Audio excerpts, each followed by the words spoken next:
Hello world! In this video we're gonna explore a great new Claude code skill which is called Playground.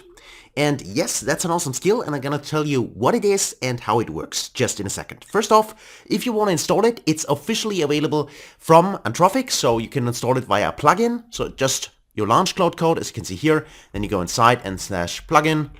So if you call this, press enter and then can select and discover the Playground. You can also search for it. For me, it's already installed. That's why I don't find it under discover, but all you do is simply type in here Playground and then you just select it and that's basically it. And then you have installed it. And then you just restart Claude Code and then you are good to go. So that's actually it for the Playground itself. So after installing it, let me show you what it does, because that's what I wanted to find out. What can this skill actually do for us? Now, so many skills out there right now. Question is which one to choose, right? So what is Playground actually? So what it produces for us are artifacts, and artifacts in a sense of HTML files, as you can see here. HTML files with, in this case, that's just an example, with sliders, drop downs, toggles, and so on. Now the question you might have is, why is that helpful to me, right? I mean, I have a really sophisticated code base, I have a front end, back end, and so on. Why should I'm interested in creating a self-contained HTML file? What does it actually do? Well, that's a good question, and let's explore that.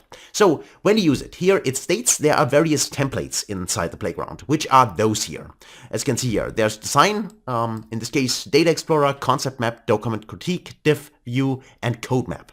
And there, depending on what you want this Playground for, of course, you can use a different kind of template. Or rather, Claude will select the specific template you need for that. So design Playground, I think that's the most easiest one to understand. Let's say you're a designer, right? And you're creating a front end in React or in Next.js or something else.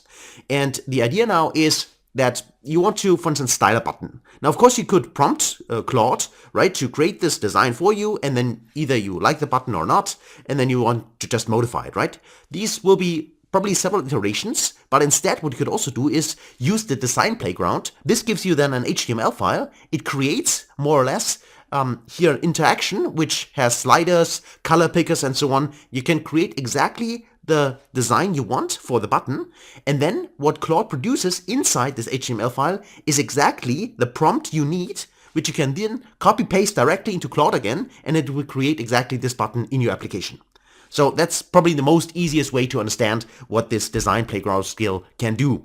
So that's why I didn't choose this one for our next showcase. I choose two other ones. First one is the concept map, which you can find here, and the second one I chose was the code map. These were, to me at least, the most interesting ones. The first one, the concept map, here is for learning new things. So learning new skills with GenAI, right? It can be a teacher. So I wanted to have a concept map for instance, GenAI coding best practices. And for the code map, I wanted to try this one out to figure out, can Claude actually generate this HTML file after it analyzes my code base?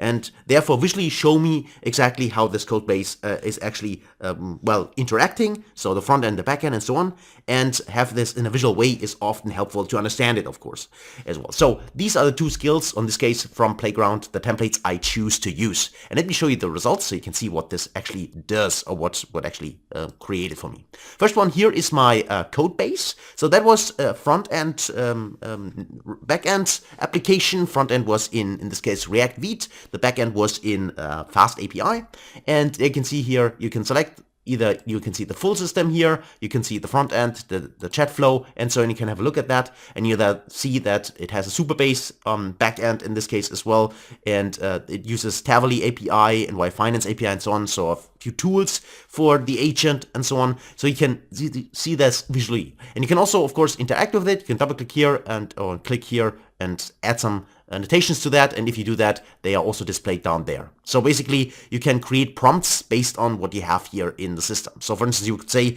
okay, inside dependencies.py file, I can see how it's related, and there, for instance, certain kinds of code snippets are not exactly as they should be, so you can add all of this in here, and all of this is then stored in a prompt at the bottom here. You can copy this prompt here, and then you can feed it back into Claude, as an example. The second option here is related to learning concepts. That was this one here.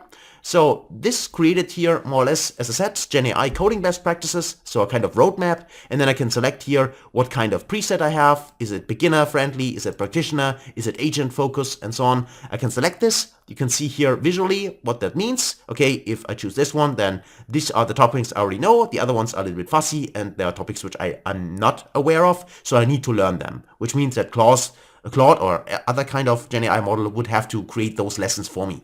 And what this does, after selecting this one here, is exactly the same. It creates a prompt here at the side. I want to learn this and this, and so on and so on.